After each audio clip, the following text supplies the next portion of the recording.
Pernah kepikiran gak sih, apa bedanya ayunan tangan kita sehari-hari sama gerakan penari yang kelihatannya memesona banget? Atau apa yang mengubah langkah kaki biasa jadi sebuah cerita? Nah, hari ini kita bakal bongkar rahasia di balik seni gerak itu. Coba deh bayangin ini. Suara biji-bijian yang digoyangin di dalam sebatang tongkat. Bunyinya tik-tik-tik. Terus ada suara lain dari tongkat yang lebih panjang yang dihentakin ke tanah. Bikin sebuah ritme yang dalam banget. Duk, duk, duk. Suara-suara tadi tuh nggak sendirian. Mereka nyatu, ngebangun sebuah energi, seolah-olah manggil orang buat kumpul, dan akhirnya memicu satu perasaan. Perasaan sukacita yang meluap-luap jadi sebuah perayaan. Nah, ini dia pertanyaan utamanya. Gimana caranya hentakan tongkat sama goyangan badan yang simple itu bisa berubah?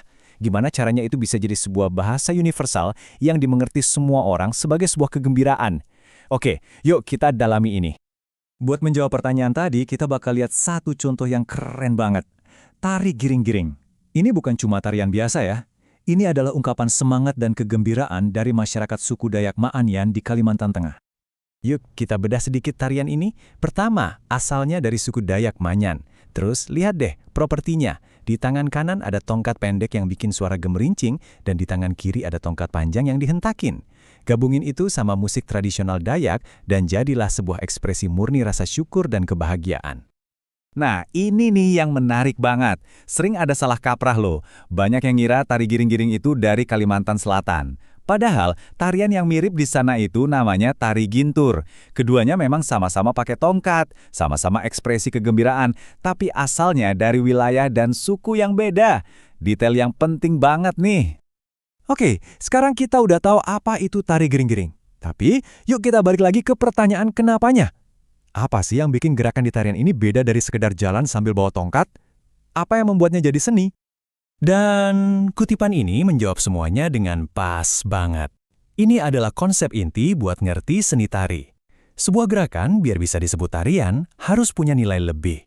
Nggak bisa cuma jadi gerakan fungsional biasa. Harus ada sesuatu yang spesial.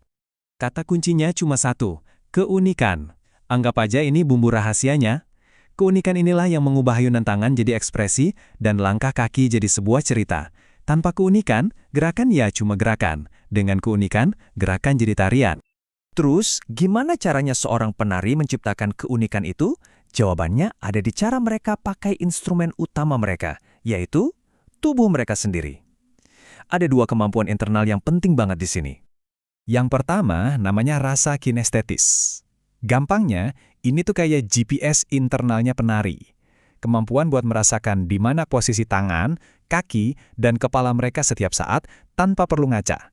Inilah yang bikin gerakan mereka kelihatan ngalir dan terkendali.